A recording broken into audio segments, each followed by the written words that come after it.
Good morning. We are going to go ahead and get started this morning, and we're starting a new topic today. We were in Job 2 weeks ago. Last week Lewis was here. 2 weeks ago we finished up the book of Job.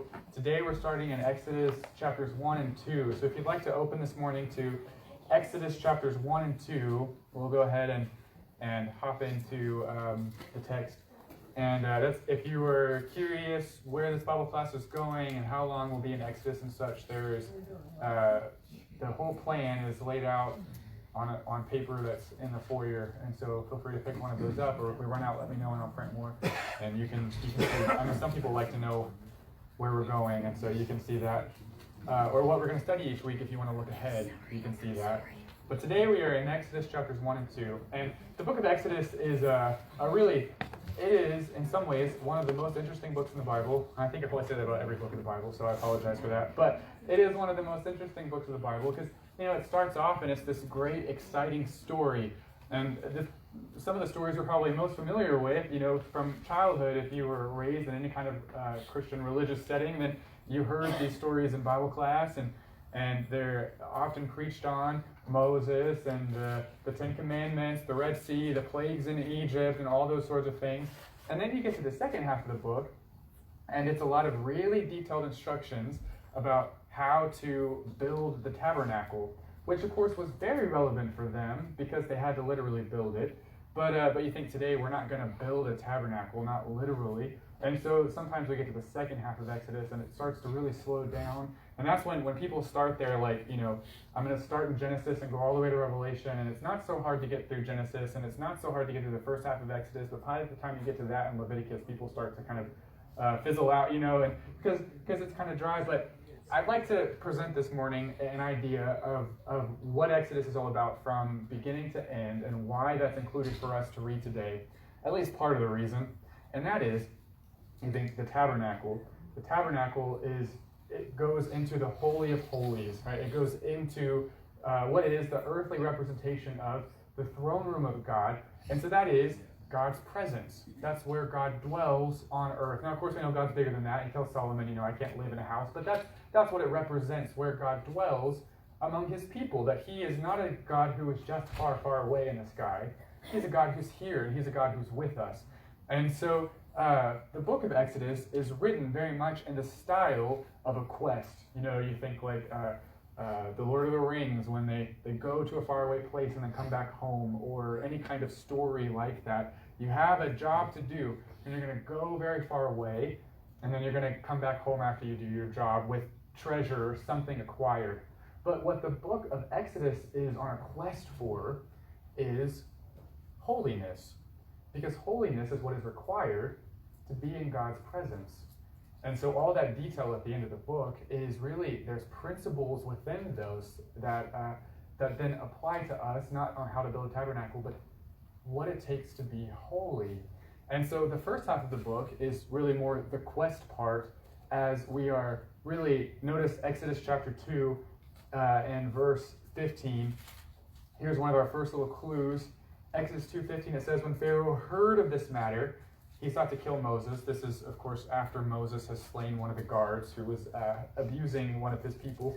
And so it says, he sought to kill Moses, but Moses fled from the face of Pharaoh.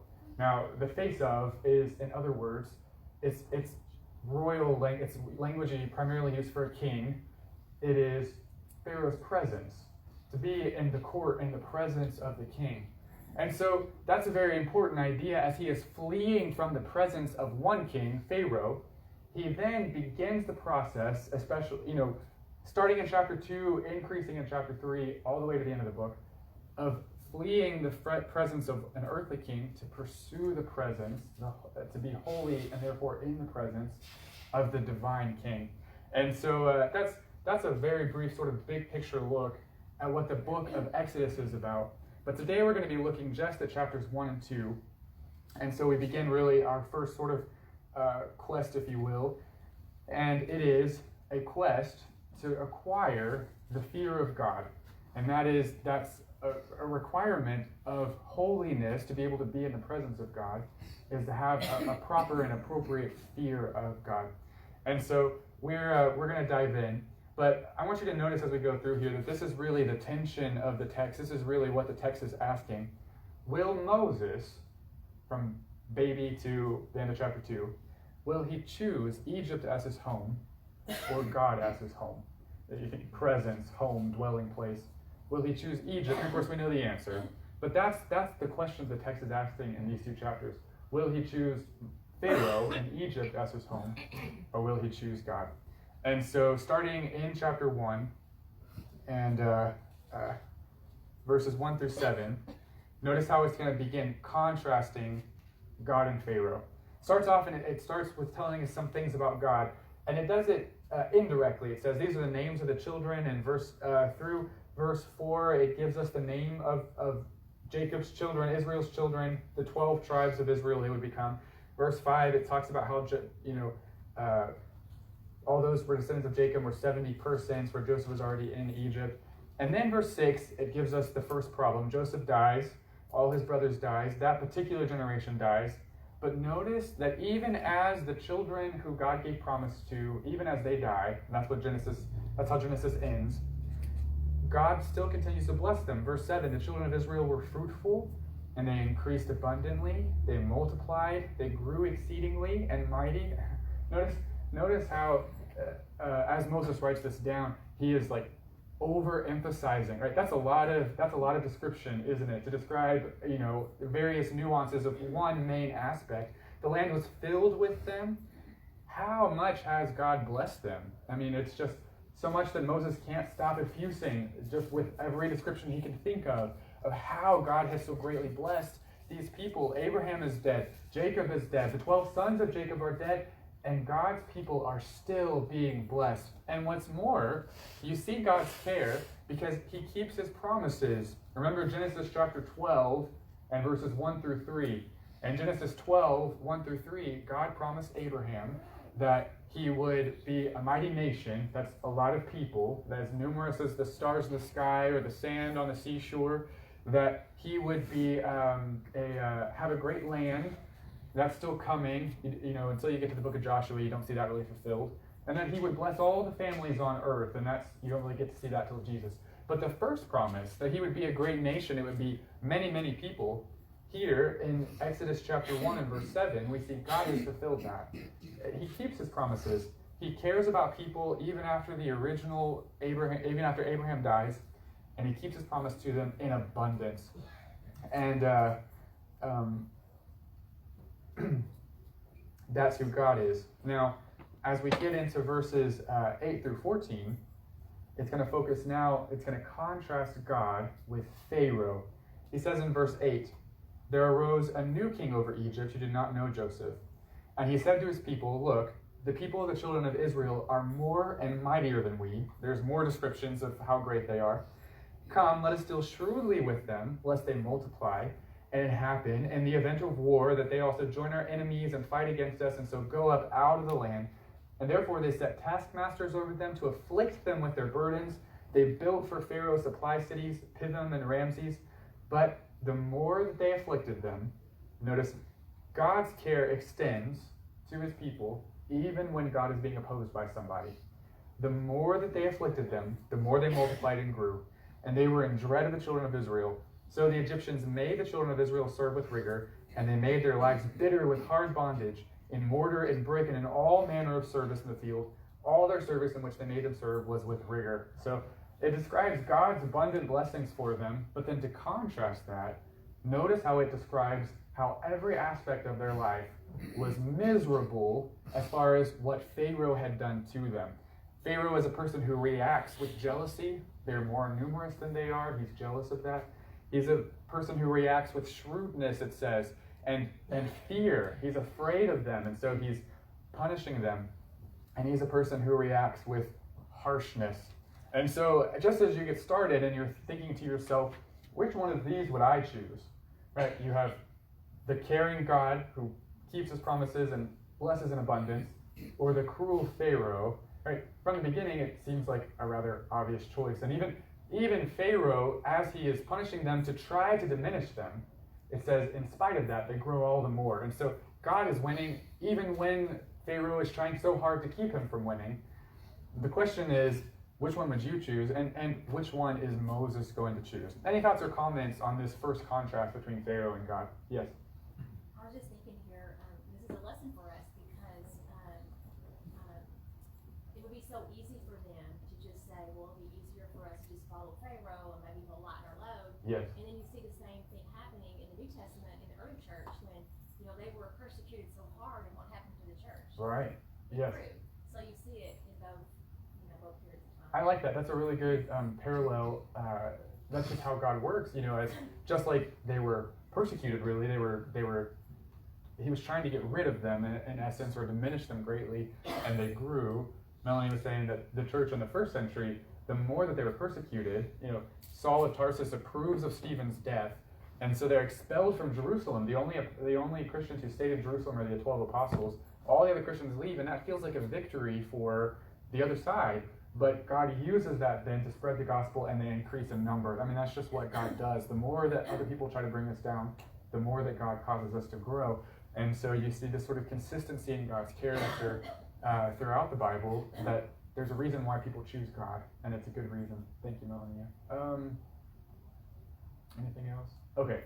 Well, as we continue then, verses 15 and 16 are going to continue contrasting. It's going to focus on Pharaoh and contrasting him with God. It says, then the king of Egypt spoke to the Hebrew midwives, right? It's not working, so he's going to up his game, of whom the name of one was Shiphrah, and the name of the other was Puah, and I really don't know if that's right or not, but that's what I'm going to call them. And he said, when you do the duties of a midwife for the Hebrew woman, and see them on the birth stools, if it is a son, then you shall kill him, but if it's a daughter, then she shall live. So, in essence, they didn't give birth in hospital beds back then. They would crouch when they gave birth, and so they were usually on their feet, and they would crouch down. And of course, everything is in the way, so you don't really see your baby when it first comes out, and they didn't put mirrors and stuff like they do today. You didn't really see it. The midwife catches the baby on the way out, and so she's the first one to hold and to do anything with the baby. And Pharaoh says this is a convenient thing. That person will just somehow end the boy's life before the mother even knows it, and then say, I'm so sorry it was stillborn. And that's the end of that. Nobody knows any different, and a whole generation of people is wiped out to keep them from growing. And so this is his command. And so you see, Pharaoh is not just jealous and harsh, he's cold-blooded and he's hateful. Hate is the idea of taking another person and seeing them as less than human. That's what you have to do to murder someone. You have to see them as less than human, or else you can't go through with it. That's why in war, they use propaganda to make the other side seem like some kind of alien, something less than human. And so he's making this sort of hateful and cold-blooded plan because God is defeating him, even as he is working so hard to get rid of the Israelites. That's contrasted in verses 17 through 20 with who God is. It says, but the midwives feared God, and they did not do as the king of Egypt commanded them, but they saved the male children alive. And so the king of Egypt called for the midwives and said to them, why have you done this thing and saved the male children alive? And the midwives said to Pharaoh, because the Hebrew women are not like the Egyptian women, for they are lively and they give birth before the midwives come to them. And so, therefore, verse 20, God dealt well with the midwives, and the people multiplied and they grew very mighty. Now, there's a couple of important things to note here. First of all, what we see about God here is that he is providing security for his people despite what Pharaoh has done. He's even, I think this is important, even as they stumble, right? The midwives don't handle this with perfect righteousness, right? They tell lies.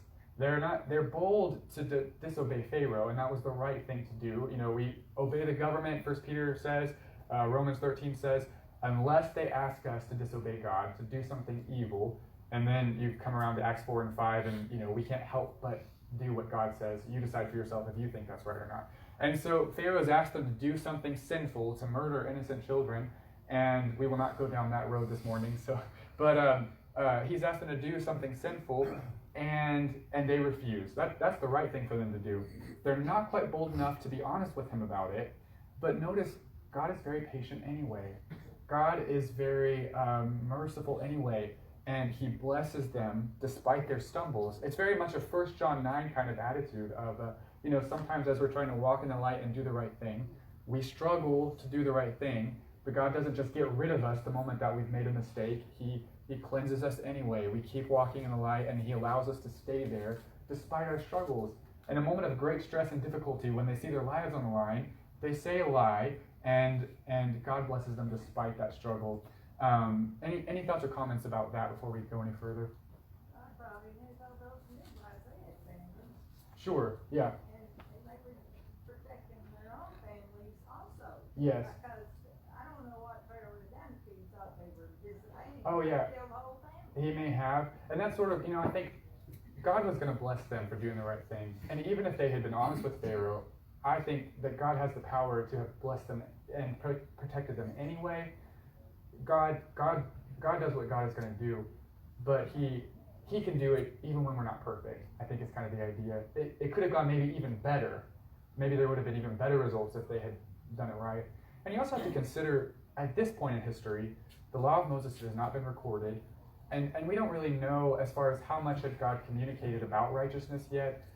We don't really know if they have all the information about what God is pleased with or not pleased with. These are people who have been living in Egypt for a couple of generations and have been slaves, and so therefore you can assume they probably don't have just tons of education because they spend their days serving Pharaoh. They probably don't have tons of, they might be very limited in what they know is right or wrong, and that might be part of God's mercy here. In the same way that when you come to Rahab, right, she keeps God's people safe, but she lies to do it. But she's a pagan woman. She doesn't know God at all. She doesn't know anything about what God expects of people. All she knows is what she heard about the plagues in Egypt and how great God is. And so God doesn't expect her to know everything and to be perfect when she's not even a convert yet, Now, the understanding is that after these things she learned and she converted because she's in the line of David. And so she marries somebody, I can't remember who, and she lives as an Israelite woman after that. But in the beginning, how is she supposed to know? And so it's very possible that these midwives are very uneducated as far as what right and wrong is, but they know enough to know that killing innocent lives is not right, and God blesses them because of that. I think I saw another. Yes, Kenny. This is one of the few times that God tells us not to obey our government. Yes, one of the few times. Right. And other times He commands us to obey. So we have to be diligent study to learn what those things are. Some things we just cannot go along with. If it was to be like it was there in Utah, it's okay to have multiple wives. We know that's not God's will. So right. We cannot obey that government. Right. Yes. No, I think that's absolutely right. There's a line that can be crossed as far as the government can ask us to do a lot of things that we don't like and that we just submit to. A lot of things.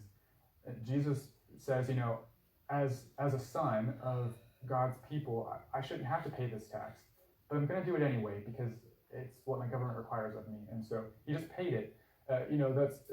Jesus himself did things he didn't really think he should have to do because the government asked him to, and that was the right way to respond to that. But there are occasions where a line can be crossed, and that's what you see with these midwives. And that's really the point of this, isn't it? They chose God.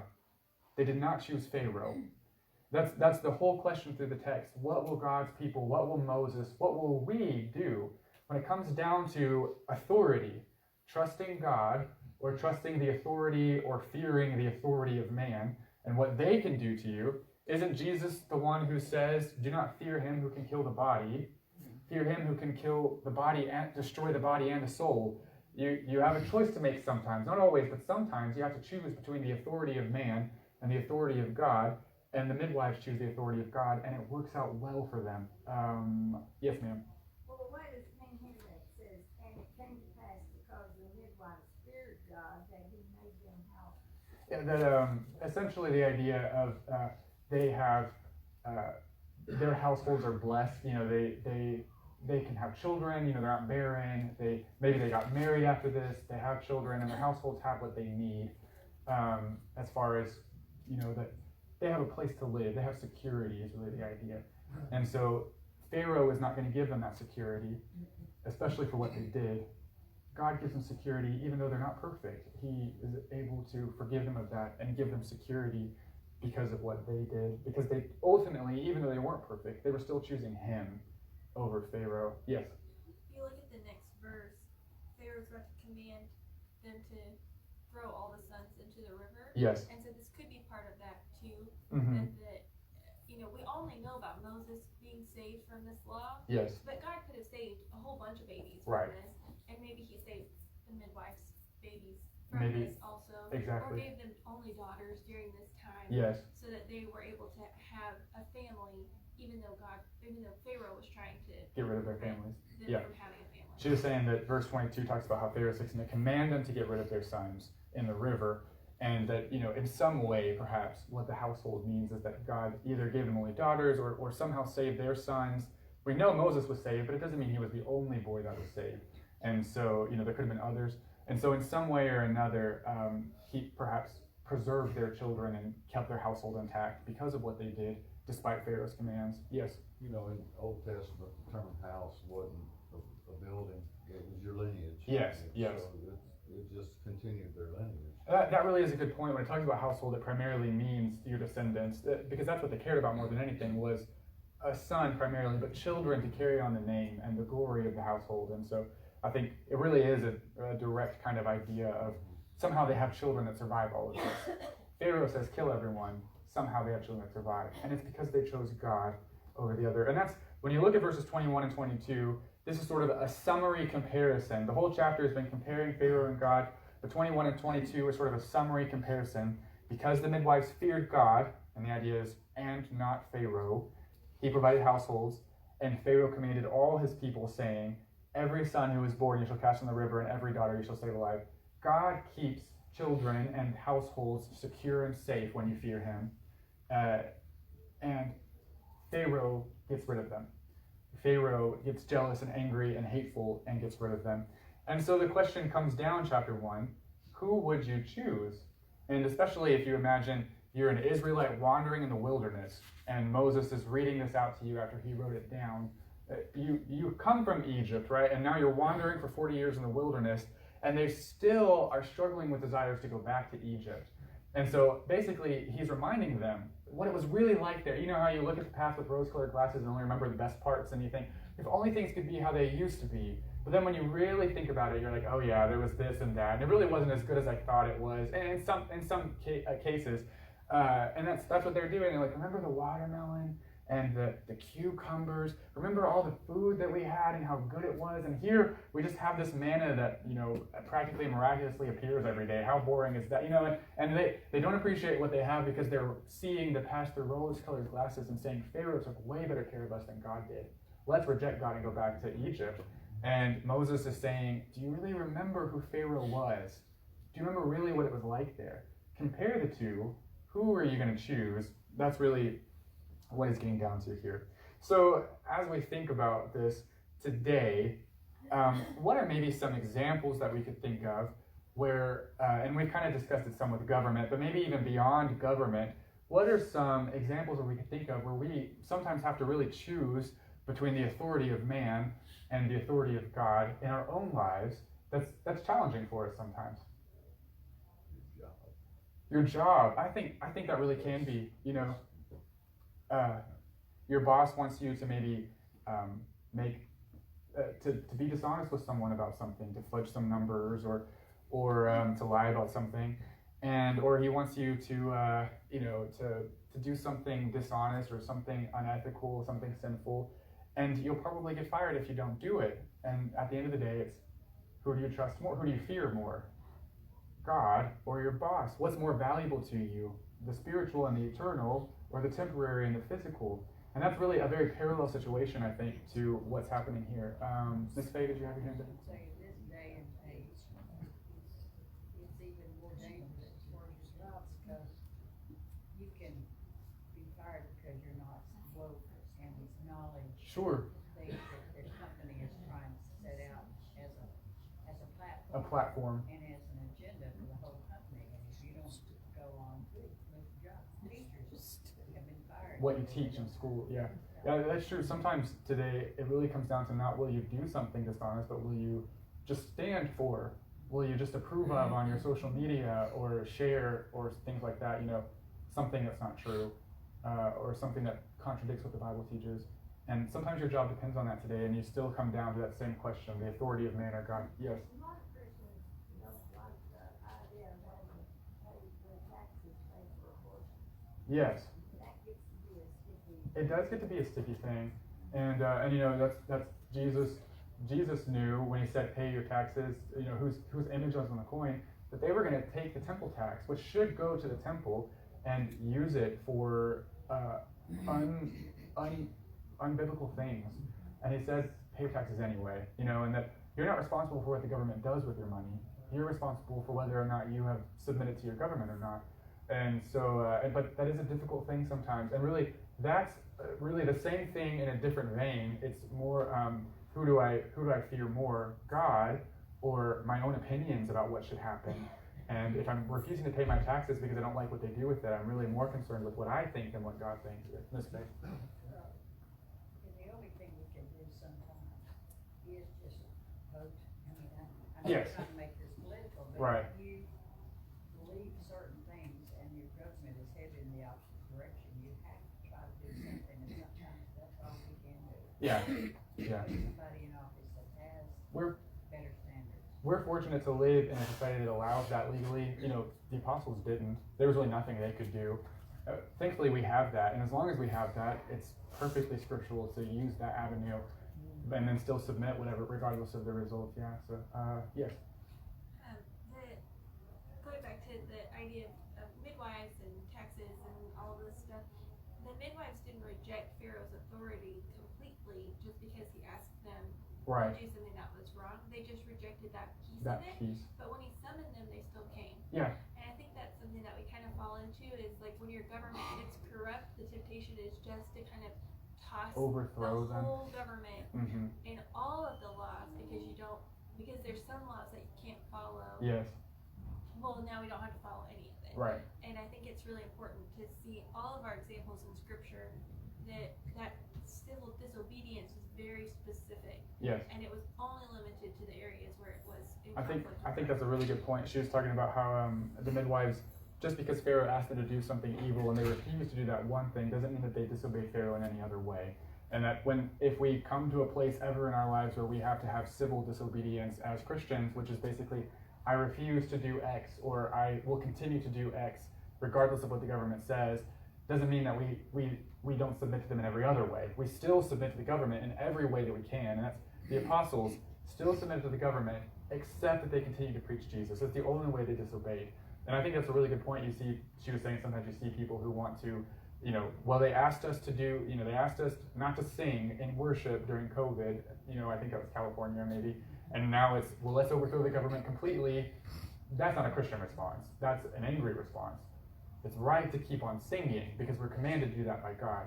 It's not right to disobey the government any other way. Oh, Loretta, were you going to say something? Most recently, the whole situation of COVID, Sure. do the government control us, or do we follow God? Yes.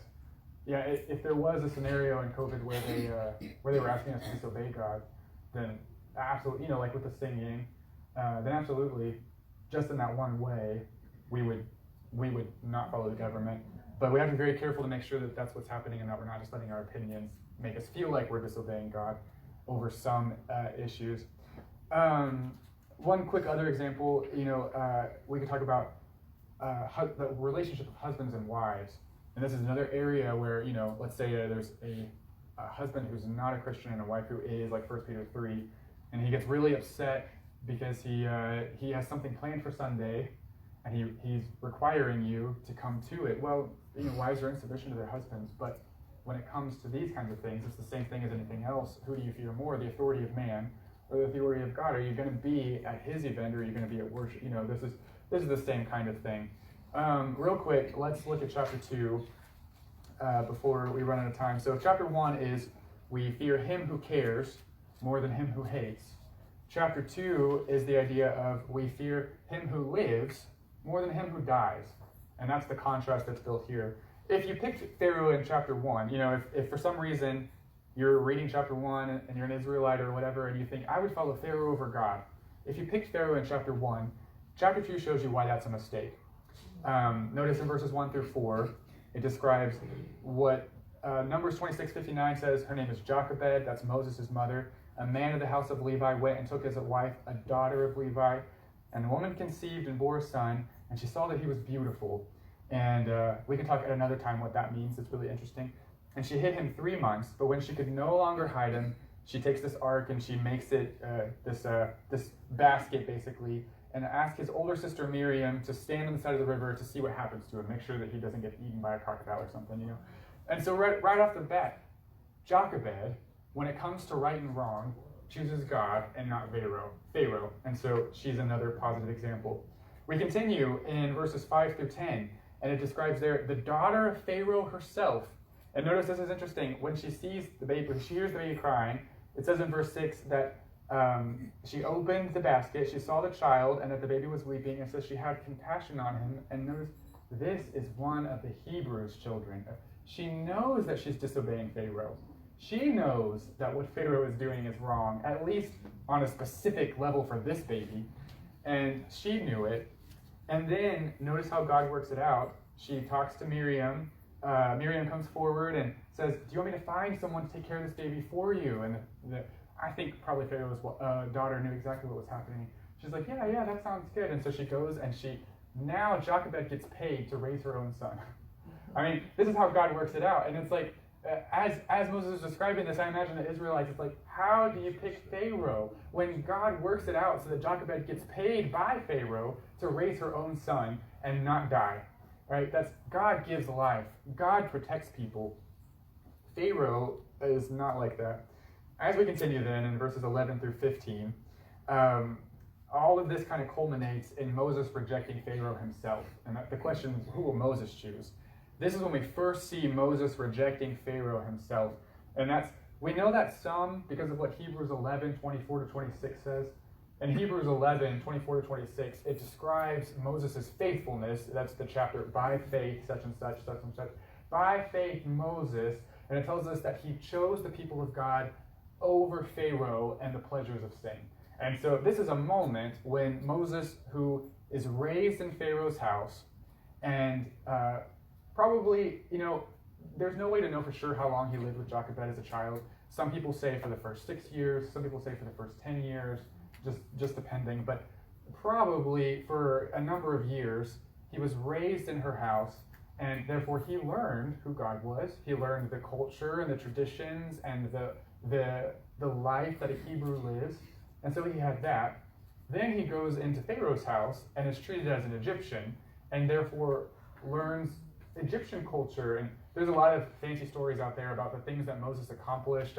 Some people say that he made the alphabet when he was in Pharaoh's house. I think that's probably not true, but I don't know. Some people say that he was a war leader and that he would go and fight Pharaoh's battles, and that's very likely. That's what Pharaoh's sons did. They fought Pharaoh's battles for them. And so, you think later Moses is an excellent war leader. Perhaps he learned all those skills in Egypt as a grandson of Pharaoh.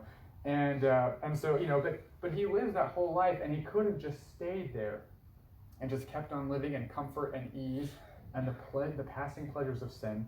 But instead, he sees this Egyptian guard beating one of the Hebrews, and of course we know from the first chapter that they're very merciless, and he thinks, I'm not going to stand for this anymore.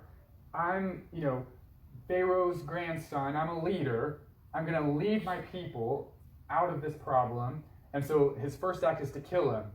Now, he's not very bold about it, right? He buries him in the sand. He doesn't tell anybody about it.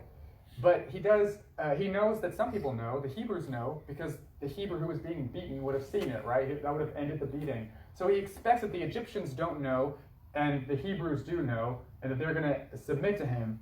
But then notice in verse 13, it says, when a second day, behold, 2 Hebrew men were fighting, and they said, and he said, Moses said to the one who did wrong, why are you striking your companion? Right? He's out there being their leader, and he's assuming that that's his role. And they said, who made you a prince and a judge over us?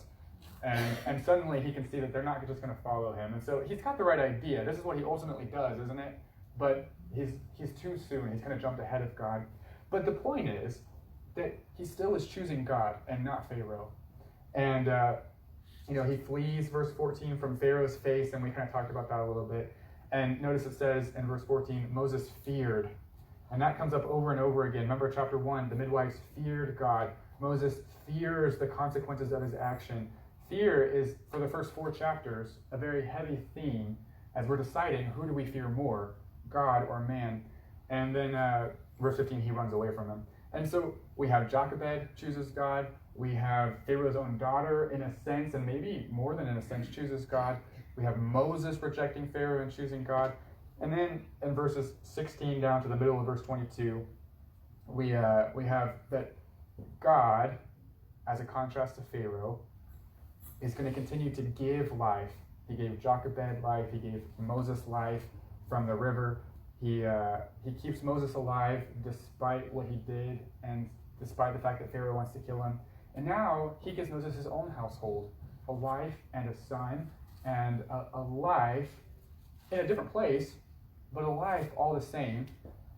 Contrast that then with verse 23. Now it happened in the process of time that the king of Egypt died. So the king of Egypt, the Pharaoh, was supposed to be deity himself, and that's how they built him. And they had a whole religious system set up to explain why Pharaoh dies, even though he's a god. But that's how they build him, a god. But at the end of the day, the chapter says, when you contrast the two, what really happens? One dies and the other doesn't. One gives life in overabundance to lots of people, and one of them is mummified and put in a sarcophagus, and that's the end of him, and nothing else comes from him after that. And so into verse 23, you get this concept of life and death, and who are you going to choose? The one that gives life, or the one that himself dies and therefore can't give life? And so the rest of verse 23, the children of Israel groaned because of the bondage, and they cried out, and they came up to God because of the bondage, and so they're crying to God. They also choose God. And verses 24 to 25, God heard their groaning. He remembered his covenant with Abraham. Now, when it says God remembered, keep in mind, that doesn't mean he forgot it and then was like, oh yeah, I should probably do something about that. Remembered is the idea of, now is the proper time by divine will to take action. Now I'm going to do something about it because I've been waiting for the right time. He decided now is the time to do something about his covenant with Abraham and Isaac and Jacob. And God looked upon the children of Israel, and God acknowledged, he chose them. They chose God, therefore God chooses them. And so you have all the way through these two chapters, God's authority or man's authority, Pharaoh's authority. And so I guess really the chapter ends with the question, do you want God to choose you? Because if you want God to choose you, then you have to answer the question, in any area of life where someone has authority over you, who do you choose? Do you choose man's authority, or do you sometimes face great peril to choose God's authority? And the Bible talks about this concept a lot, because sometimes this is really our greatest challenge to faithfulness. We all have to submit to somebody. We all have somebody that we're subjected to in some way or another. So therefore, we're always going to be coming across situations that force us to choose one way or the other.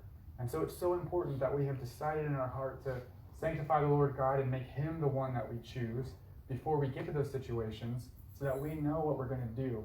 And that's chapters 1 and 2 are all about people who did that, and contrasting, maybe not everyone in the world is as cruel as Pharaoh, your boss or your government or whoever, maybe not as cruel as Pharaoh, but they're always going to be flawed like Pharaoh, and they're always going to eventually die. The only authority that lives forever and ever is God himself. Any last thoughts or comments on that? All right, well, we will wrap it up there then today. Thank you so much for your comments and your focus. And next week, we'll just be covering chapter 3.